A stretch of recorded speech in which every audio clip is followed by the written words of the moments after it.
Happy 4/14, April 14. It's World Quantum Day. This date was chosen because 4/14 is a rounding of Planck's constant, foundational in quantum mechanics. I'm Tiffany Trader, managing editor of HPCwire, and on this webcast, we'll be discussing insights from the State of AQ 2023 survey covering very interesting topics at the intersection of quantum and artificial intelligence. Before we start, a reminder, we've set aside some time for questions, a Q&A period at the end, so be sure to enter your questions into the Q&A box. With that, I'd like to introduce our two esteemed speakers joining me here today, André König and Marianna Bonanome. André König is CEO for Global Quantum Intelligence, LLC. He is a published author, speaker, and expert on deep tech with 25 years of Fortune 500 investing and startup experience. In addition to being the CEO of Global Quantum Intelligence, a premier market and business intelligence provider in quantum tech, André is chairman of One Quantum, a global quantum tech community with 15,000 plus members. And also joining us is Marianna Bonanome, PhD, head of education outreach for SandboxAQ.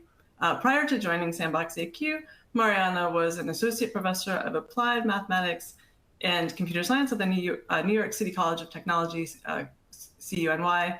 She is also the co-founder and formerly CEO of Rationarium, a blockchain ed tech startup. Marianna received a BS in mathematics with a minor in physics from NYU, Tandon School of Engineering, and both her master's and doctoral degrees from the Graduate School and University Center of CUNY and mathematics. Welcome, glad to be here together today. So I thought we could start with Marianna. Let's start with AQ, which is right in the SandboxAQ name. Could you share what is AQ and how did SandboxAQ come to focus on it, please? Thank you. Thank you for having me and welcome everyone. I'm really excited to have this conversation today. So the field of AQ, when we look at it, we seem to have two very disparate fields coming together. But these two fields really complement each other in many ways, and we're just scratching the surface of how these two technologies can come together. When we think about it, we think about classical and quantum data and classical and quantum algorithms and methods for processing. And so now we start to see what are all the combinations of these things. And so if we start to think it through that way, we can see where the focus is coming. And so we call this AI and quantum AQ. And these two technologies seem to really complement and supercharge each other. And I really love to do this when I talk about this with folks. I talk about it through examples, because for me, that was the way I was really able to wrap my head around it. So in the quantum technology space right now, what we're working with are quantum bits, quantum particles that are used as sensors because they're sensitive to the outside world, and processors. And so we look at these quantum particles as having these kind of multiple personalities, and they could also represent data, and they could be used for communications. So we have these different fields that come together. When we say quantum technologies, we don't just mean computing. And then AI, folks are a little bit more familiar with. It's been around. There's a huge global investment in it. And so thinking through, do we take data that comes from these quantum particles, quantum sensors, and take that data and use AI techniques, classical techniques on it? Do we look at taking classical data and feeding it into quantum-inspired algorithms designed on quantum hardware? And so when we start to really get into this conversation, we see all the many ways that these two can come together. At Sandbox, we look at using our particles as sensors. So we use them to create medical diagnostic devices, and we use it for quantum navigation. And then we also have simulation and optimization, where we use quantum-inspired techniques that are run on classical machines. And we also have a whole vertical where we look at quantum communications and cryptography. So that's how SandboxAQ is taking this approach. Great, that's a helpful review of this really exciting field. So thanks for that. So SandboxAQ worked with Global Quantum Intelligence on the first annual AQ survey, and that's what we're here to dive into today and surface the key insights. So Andre, what is the AQ survey all about? Could you provide a brief overview? And thank you for your kind introduction, Tiffany. Excited to be having the conversation with you, Marianna. I already see the questions in the chat. Renee, what does AQ stand for? Marianna just gave a wonderful explanation, but we wanted to know, what does the wider ecosystem think AQ stands for? It's a new field, right? So we did a survey that looked at a number of different categories: AQ and your organization, drivers and goals, AQ use cases, and AQ roadblocks across quantum computing, quantum sensing, simulation, and quantum communications, which are the big applications in quantum technology, right? And we weren't sure when we got started with this what kind of results we'd get. Ultimately, we had a lot of responses, 136, but more excitingly, these responses are from real senior leaders in the field that have done quantum for many, many years, that have teams and budgets in quantum. And Alpesh, yes, the slides will be available after this webcast, so you can dig into the details of that. And they really represent a wide area of geographical and vertically businesses, from technology over academia, financial services. But the gist here really is that the core respondents are senior business leaders that have experience in quantum, that understand AI, and not to spoil the surprise on the next slide, but the majority of them, we're almost at Pareto, believe that this new field of AQ, the combination of artificial intelligence and quantum, is a competitive advantage for their business. And we'll peel back that onion, Marianna and I, to see what the audience said on this. And did you want to share a little bit more about what you learned about the current state of AQ adoption across industries? So the first key takeaway here, I just spoiled it. And of course, a survey like this is biased, right? In a new field, and we're creating this field of AQ here, really. This is what this is about. And we're hoping to do this survey and report on an annual basis at least. But those who know, 75% of them think this is absolutely critical to their competitive differentiation and success. And by the way, these people weren't talking about reducing costs or fixing problems. They were talking about coming up with new ideas, new products, new applications, and new differentiation. Then we clearly had a segment in the respondents that felt this is an important topic that we want to talk to. But we don't really know much about it or don't understand it. And we see that in the data as well for about a quarter of them that are very, very curious, that have a lot of ideas and a lot of questions, but they don't really know yet what it means. And of course, one of the big takeaways here, and I know Marianna is going to react to that, people think that AQ is QML, quantum machine learning. That was one of the big takeaways here. While I share some more numbers on the slides. But Marianna, maybe we can briefly explore the difference between QML and AQ, because a lot of the people out there definitely are familiar with quantum machine learning and might potentially equate that to AQ. Yeah, definitely. I was so surprised at that. And when we reviewed the results of the study, and I was taken aback that folks are kind of putting that at the top of the list, because of course it has a huge potential.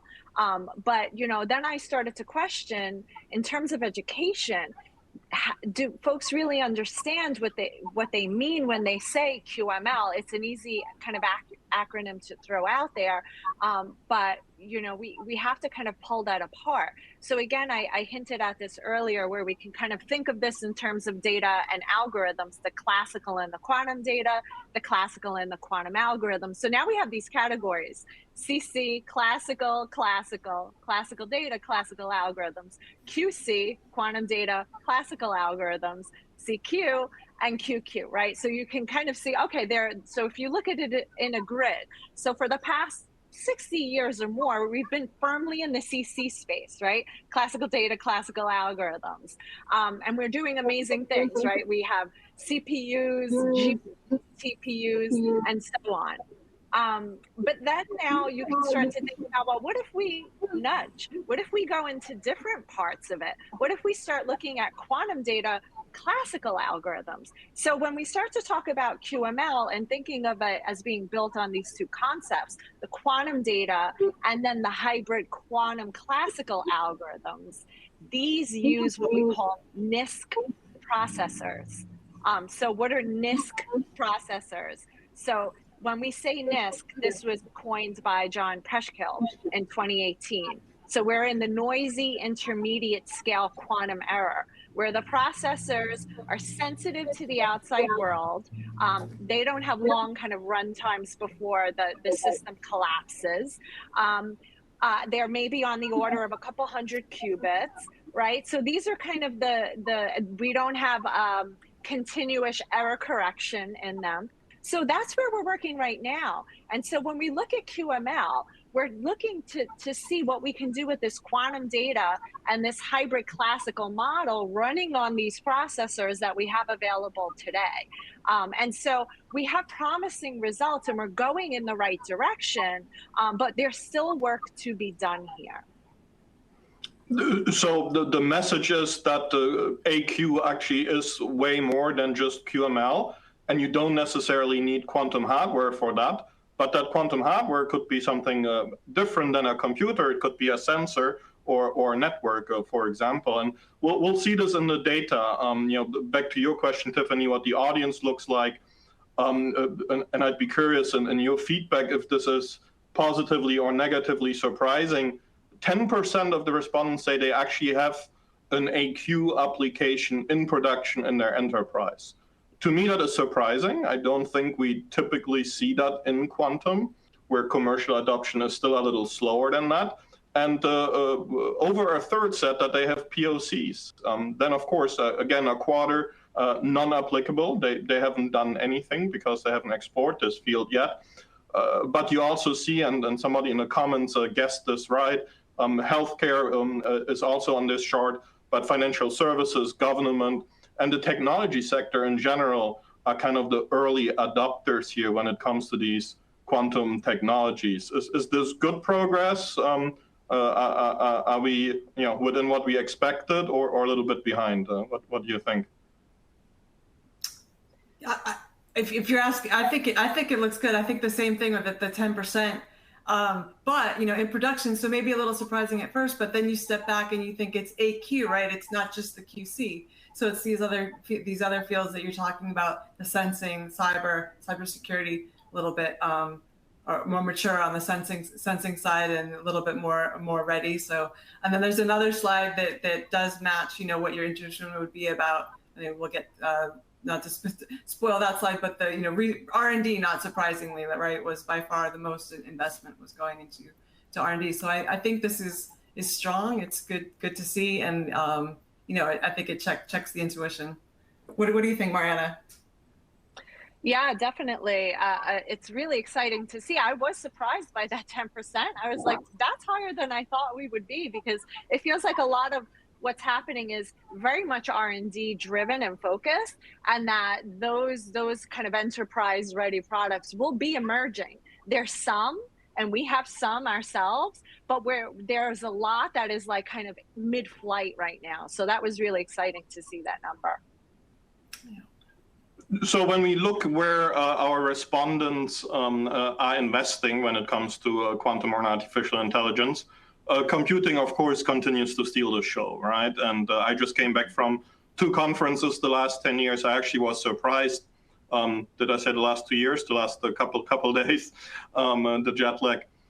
I actually was surprised that at these conferences, only about half of the content was on computing, and the other half really talked about cybersecurity, quantum safe aspects, and quantum sensing aspects. Our audience here, 76% is definitely investing into computing, but half of them in simulation, and over a third in cybersecurity, with a quarter maybe the most interesting into communications and sensing. How do we feel about that breakdown, Marianna? Computing is pulling way ahead here. Are we sticking our heads out the computing window a little too much? No, I think when what captures the imagination, at first kind of blush when you come into contact with the potential for quantum technologies is the computing. So I see that folks would get very, very excited about this potential. But I also love the representation for the other buckets here, the simulation, the cybersecurity, the communications, the sensing. That is really exciting. So from my personal, I'll give you my personal journey. What got me very excited about it is that I took a course in quantum computing when I was a physics major student, and it just blew my mind. I said, we're moving to a different paradigm. This opens the door to so many questions. For me as a mathematician, I wanted to know, is this going to open up a pool of potential algorithms that can work in an efficient way, that can solve problems that we can't with existing methods, with classical methods? Like that was like number one. Like my head, I was so like enamored by this and excited by it, which is why I did my doctoral work on it. So it's not surprising to me, the results that we're getting because of the excitement. I'm very, very excited to see the other categories coming up as well. What do you think, Andre? I think maybe we can break this down a little bit. So computing is the obvious, but when we look at AQ, what does that mean? That we're, again, running classical AI algorithms on NISQ hardware, or that we're running quantum AI algorithms on classical hardware? What is the AQ part of the 76% in computing? And then we'll work our way down the chart. Yeah, sure. We could talk about AQ a little bit more, how the AI and the quantum come together. I could give you examples for how it comes together for us at Sandbox, and I've shared this with you earlier, where what we do, let's say, for example, we use quantum sensors to help us with quantum navigation. So we'll have this sensor device on either an air or a ground vehicle. We'll collect data on the magnetic field nearby in that location where the sensor is. But the thing is that that's a ton of data, right? This is data, this is quantum data. This is data coming from a quantum device. But now what do we do with this data? How do we use it in a useful way? So now we come in with classical AI, and we use the classical AI to kind of parse through that data to make sense of it, to understand what's noise and what is actually the magnetic field map of the location nearby. But then now on top of it, what we need to do to make quantum navigation work, of course, how do we get a location? Well, we have to compare what we have with the existing magnetic field maps of the Earth, so that we can figure out location-wise where we are and do it to within a certain error threshold. So you can see the multi-layers of this problem. And that's just one example. So it depends on the use case. Here's another example. I'll give you kind of another example from kind of the drug discovery standpoint. So what we could do is we could use AI to initially look at a combinatorial space of compounds, which then we could narrow down to kind of more of a short list. And then we could use quantum simulation of molecular interactions to understand how these compounds interact with the target in the body. So here we were using kind of the classical, the AI up front, and then using the quantum techniques behind. So again, it all depends on how you put these two together. And it's exciting to figure out what's the best combination. Yeah, it's absolutely fascinating indeed. And the question is this hype or not? And our friend Jay in the comments points out that our respondents are even more optimistic than him. And I agree and disagree with both of that. But Jay, please reach out. We can break this down. The reason that I got excited about these results, these are real users of large companies that have quantum experience. So these are not kind of early quantum enthusiasts saying this. These are real narrow applications looking at cybersecurity. How is cybersecurity done, right? You have a discovery phase, you have an exploration phase, you have a remediation phase. This is all based on AI tools that look for patterns, that look for for signals, for correlations, and so forth. And there is an advantage and a benefit of potentially having these algorithms run on a NISQ-error machine, or vice versa in the near term, probably having quantum algorithms, versions of that, running on a classical machine. And that is where we're seeing the adoption today and in the next couple of years. That has been very, very clear from the respondents. And of course, a large population in that set that doesn't know yet. So we do have to discover more applications. But the devil is in the details. So let's look a little bit at, I hinted at this in the introduction, at what is driving our respondents to adapt AQ.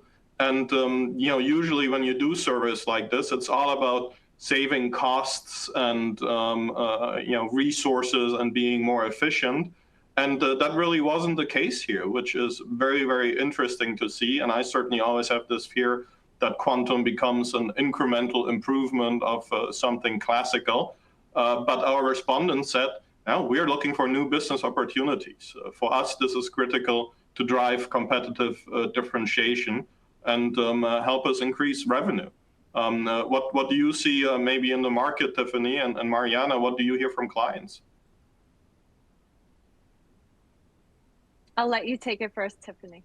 Oh, great. Yeah, I think that was good to see that people are looking, for the business opportunity, and we see great interest at our publication, on both the research side and the business, the practical side, and people really want to know. And I know we're going to get more into this, but what's real now? What can you do now?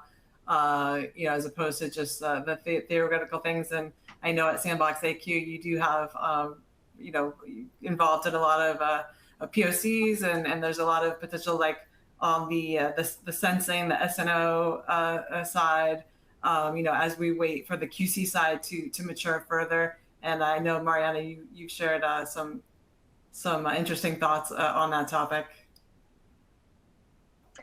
Yeah, definitely. It's a combination of things, what we're seeing. We're seeing folks who are preparing themselves. We see a lot of need for education. So when our customers come to us, they're looking for really guidance.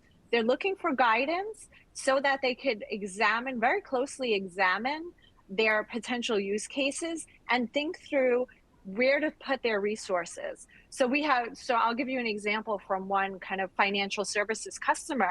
They were looking for guidance. They were telling us, okay, we want to book time on a cloud-based quantum machine.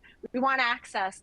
What do you think about this? And so we said, let's talk about it. Like, what's the use case for? And let's help you benchmark it, because it could be that, yes, you want to allocate resources to having access on the cloud to quantum computing devices, but it may be that, for right now, you can do this better in a classical way. So let's benchmark it. So, folks are really being mindful of where their resources are being allocated, and they're very concerned, and we mentioned this earlier, about hype, right? Trying to parse out what is reality of what we can do now versus what is coming in the future, and really trying to see what the landscape is right now.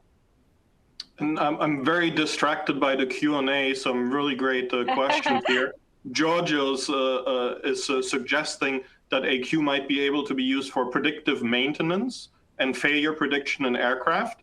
That is the kind of use case that I get excited about, because it's very narrow, it's very tightly scoped. So you have a lot of classical tools and data and experience that you can combine with quantum algorithms, quantum AI, or potentially quantum hardware. So I think if nobody is working on it yet, you should call some of the vendors and manufacturers, because that would certainly be very interesting. But again, this, and there is some skepticism in the Q&A as well, this survey is not self-serving at all. It is trying to provide a landscape of what's possible out there. And the key message here, this is very clear from our respondents, is that the hybrid approach of classical and AI, supported with quantum algorithms and quantum technologies, is something that is critical already today for many, many out there. So that is something that the data makes very clear, even in this very first small survey. Andre, any other key? Yeah, do you have some other key takeaways from the survey? Yeah, and I think you mentioned this slide earlier on, Tiffany, where folks planning to invest into AQ in the next 12 months, and we gave different periods, 3 to 5 years and beyond. But folks really seem to have a sense of urgency around AQ. Of course, and we're trying not to spread hype here, a lot of work remains to be done, right? We need to build much better hardware across computing, sensing, and communications. And we need to do a lot of our R&D and research, and that is what people are investing in. They are investing into their skills and their team, and we've all heard about the quantum workforce, or in this case, the AQ workforce, and the AI workforce is certainly much larger and better, experienced than the quantum workforce. But these respondents that think that AQ is critical are heavily investing into this, and the budgets were in the millions, in forming their own employees, building real solutions around it. Again, a finding was that companies aren't looking for improvements to existing applications or just making something better. They're actually looking for new products, new solutions, new services, and the investment outlook supports that. How does that align with what SandboxAQ is seeing out in the market, Marianna?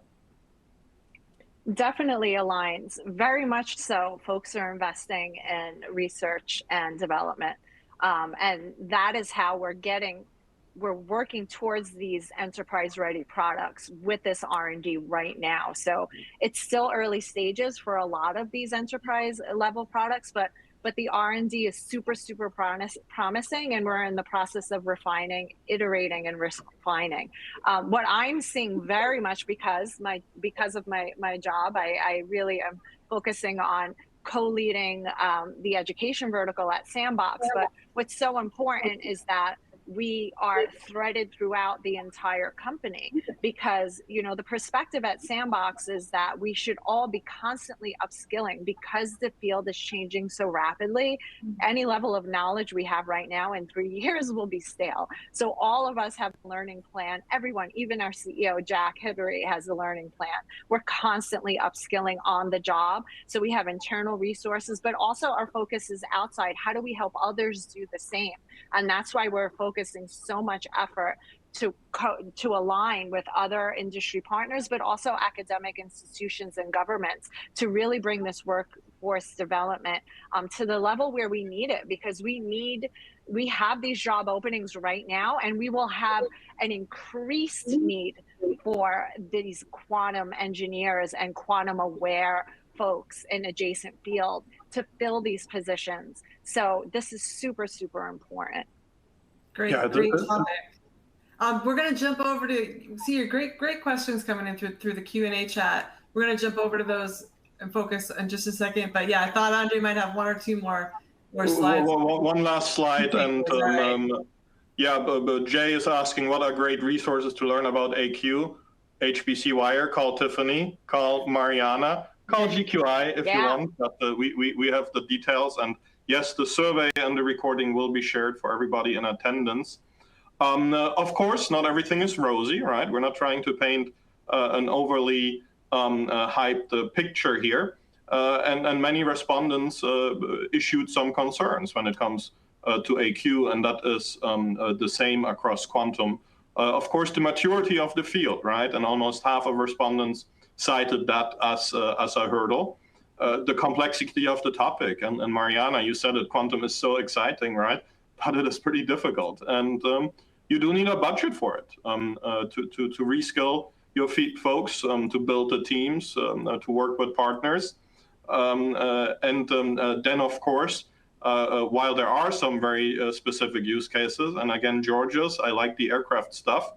We really haven't found the silver the silver bullet yet when it comes to these use cases and how to integrate them in the enterprise, right? So these are some of the hurdles, and you see more on the list here that our respondents are talking about. Anything you'd add?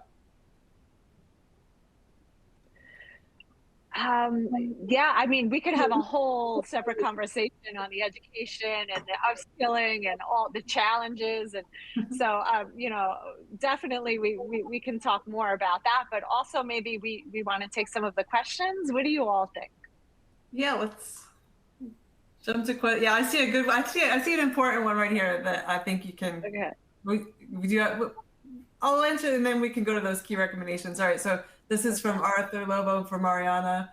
Is SandboxAQ building its own quantum computer? I bet you get asked that a lot. Which can scale a number of qubits, and if so, which modalities for computing qubit? And then they list some qubits. It's an amazing question. We get that all the time. Right. So SandboxAQ is not building a quantum computer. So when you hear quantum companies, that's where everybody's head goes first, right? Quantum computers. And in fact, we saw that in the survey, like #1, quantum computing. We don't build quantum computers. We use classical computational devices right now. What really helps us is tensor processing units, specifically for the drug discovery. But we do build quantum hardware, just not for processing. We do it for sensing. And so we're building medical diagnostic devices for magnetometry of the heart. And then also we're moving on to the brain. And we're working with a Nobel Prize winning lab, University of California, San Francisco, to have our medical diagnostic devices in their university hospital. So we do build quantum hardware for sensing, not for computing. The processing we're doing right now are using available techniques. We're doing it right now. No need to wait for a large enough fault-tolerant computer to come along. But we also, again, focus on quantum communications and cryptography as well. So there's a lot of that going. In terms of recommendations for where you would look, there are classic things in the field that folks learn from. There's this book everybody refers to, Mike and Ike, right? Michael Nielsen. And it's kind of like the Bible. But Michael Nielsen just recently, well, I don't know how recently, he has a website called Quantum Country, which is a little bit more user-friendly, which we really love, which a lot of us at Sandbox look at. And then in terms of other resources, there are so many amazing videos out there. We have a YouTube channel as well. The videos that I learned from that I was very excited about, a lot of them come out of IBM Qiskit. I believe they do a phenomenal job. And in terms of education, we really don't focus on any one particular player. I think you should kind of use a sampling of all these amazing available materials and resources that are out there. And just to add to that, the recommendations you see on this conclusive slide here, these are not our recommendations. We actually looked at the leadership group amongst those 136 respondents and how they differed from the followers and the laggards, if you allow me that nomenclature. And we really noticed that they do partner. No huge surprise there, right? Be it with SandboxAQ, be it with an expert like Tiffany or ourselves, be it with a consultant. But this is more than just words, they are also strategic. Remember how we kicked this off, 75% believe AQ is a strategic competitive differentiator. So they make a commitment at the C level, and we see that in the data of AQ being a strategic initiative. And you see that in how they invest into their teams, how they invest into these use cases and so forth. And the use cases where they shared them, they were across the board, from computing over networks and sensing, and they were very specific. We had long lists of use cases that we proposed. There was not a single use case that really stood out. We kind of got 15, 20, 25% across dozens and dozens of use cases that are very narrow in the Georgios spirit. We'll call it a Georgios use case. And that is a key differentiator. So a strategic commitment while being highly focused, and find a partner that best matches your culture, your goals, and your timelines. There are so many amazing questions in the quest. This is one of the most engaging Q&As I've seen. I'm scrolling. I just saw a really good one.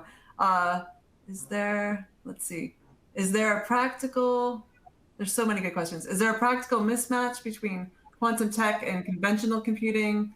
Are conventional computers using AI to process input from quantum sensors. I'm wondering if development is in either AI or quantum presents a bottleneck or limitation to the other. That's from Scott Braswell. If that is something, Marianna or Andre, either of you would want to field? Practical mismatch between quantum tech and conventional computing. Well, okay, so one thing we can talk about a little bit is for some of the quantum hardware that's being built, and I hope that I'm getting at the question, maybe I'm coming sideways at the answer to it, but for some of the quantum hardware that's being built, some of it is a little bit more amenable to kind of integrating with existing classical schemes. So for instance, the silicon spin qubits, it's built on, they're built on existing silicon-based semiconductor materials, potentially could be easier to integrate with existing tech, right? So you can look at it from a hardware angle, but from a software angle, when you look at that, a lot of the quantum algorithms that are being written are being written in Python, right? So we do have multiple programming languages out there. There's, Brocket, there's Penny Lane, there's Qiskit, there's so many things. But really, if you have a handle on Python, you could really make it happen. And I know that's how our team works as well. So I hope I'm answering that question. Andre, what do you think about that? Well, and we're starting to see C++ applications, which make the enterprise integration even easier. Scott, I think in quantum, everything is a bottleneck right now, right? It's still a very, very immature field on the hardware side. The software side is surprisingly mature, but still a lot of work needs to be done. And on the algorithm side, right? But I do not think that there is a mismatch. In fact, the vendors that we see out there being successful in the real world, not only in the research lab, they take a conscious hybrid approach. And companies like SandboxAQ, but I could give you 10 other names, are really, really good at working with classical data or coming up with quantum algorithms and quantum representations to run on classical hardware and vice versa, and make this very presentable, usable for the client to present an end result that is interesting. So I think there's an intentional match between classical and quantum. Certainly an area of focus for many of the leading vendors. Everything is a bottleneck in quantum, that's for sure. And even AI still has its challenges. So not surprisingly, ChatGPT did show up in the Q&A. This is from Francisco. How do you foresee the impact of AQ in the current and future LLMs like ChatGPT, GPT-4, and the emerging plethora of current autoregressive models, both in the private realm and the open source communities? What's the conversation like at the water cooler for these LLMs? Well, I did a social media post with ChatGPT and DALL-E earlier today on World Quantum Day to celebrate it. Took me 10 seconds, so that's phenomenal. I don't know if quantum can make that even better. Of course, these language models are getting much bigger. The number of parameters is increasing dramatically, right? And you have this hypothesis that quantum computing, once we reach a fault-tolerant era out of this noisy intermediate scale that we are today, might be really good at solving optimization problems, which is what this type of learning comes down to. I don't know how that will help with creating my social media posts, but the optimization problem, which comes back to machine learning and neural nets and learning models, is certainly a huge area of focus here.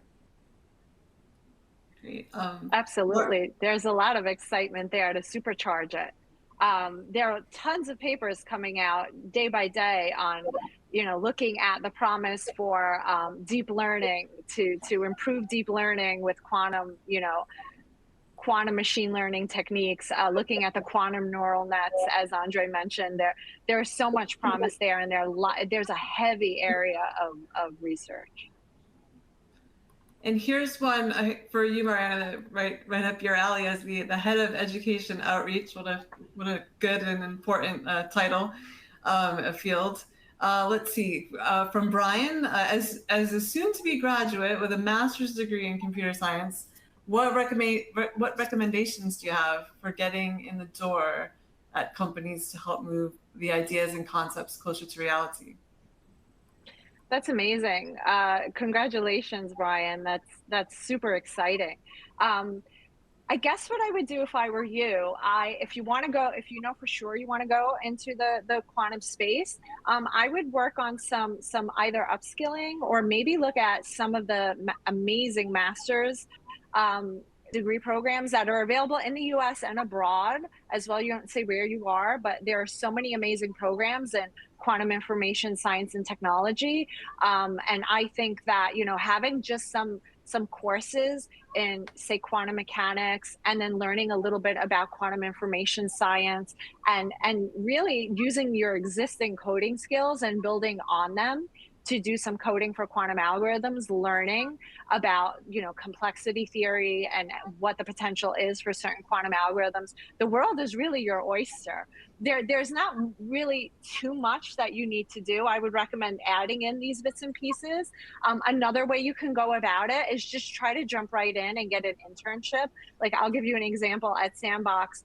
As part of our education program, we run a residency program where we have folks who are still undergraduates, master's degree students, PhDs, postdocs, even MBA and medical students come to us for 3 months, 6 months, 12 months, and they're embedded in our verticals and they get industry experience, and then they go back out into the world and kind of spread the quantum love, so to speak. So there are so many ways that you could go about it, and it's like an exciting place for you to be in, and you're set to really have the right launch pad with the existing skill set you have. Awesome. Here's another that came up as a theme in a couple different questions. Is AQ already is showing tangible results for the companies you surveyed?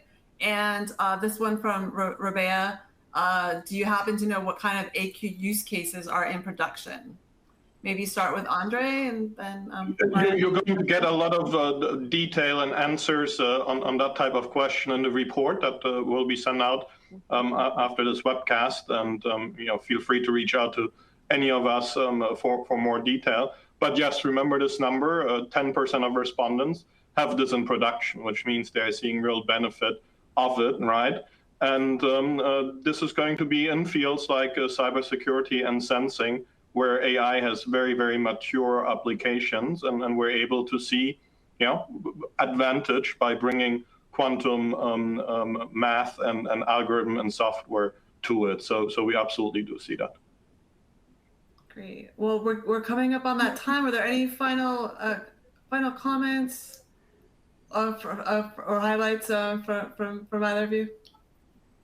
Yeah, just to summarize, we really reached out wide and broad to the audience. 136 responses. I know a lot of people asked about that again, and we think this is going to grow dramatically as we repeat this every year or maybe even more often. And of course, this audience, while small, highly experienced in quantum, right? So the answers that they are giving are very, very meaningful. It is not overly optimistic. It is not hype. It is one part of the reality and the truth, and there's more to it, of course. But AQ is a reality, and it is going to grow very fast. You just have to understand which part of it is classical, which part of it is quantum, and that's going to tell you how realistic it is versus some of the hype that you see out there. But Marianna, I'll leave it up to you. Serious companies like SandboxAQ are doing a fantastic job at bringing this to market. And it's not all quantum. Quantum is a part of it, and that's how you're going to be successful today. And Maria, what are some of the things that you find most exciting about this field? Oh, the potential to really solve, global problems. For us to be strategic and really these key recommendations, that's what I take away. the fact that we really absolutely need to partner if we're going to create the pipeline for our next generation of quantum and AI scientists, that we need to build in a mindful way this workforce to make sure that we have diversity like top of mind to do things differently in a way that really has these amazing, impactful results. Really all of this, it's all super exciting for me. And really the education part is like very close to my heart, the partnerships and being very strategic. Great. That was great. Well, we had so many great questions. We didn't have enough time to get to all of them. So reach out, as André said, reach out to all of us, and we'll be happy to talk more about these, all of these exciting topics. So with that, thank you, André. Thank you, Marianna, for joining today's webcast and for sharing your insights on the power of AQ. This webcast will be on demand on the SandboxAQ YouTube channel, and we will also be following up with all of the registrants with an email, which will include the recording and the AQ survey results. So feel free to connect with all of us on social media and to let us know your thoughts. And happy World Quantum Day, everyone.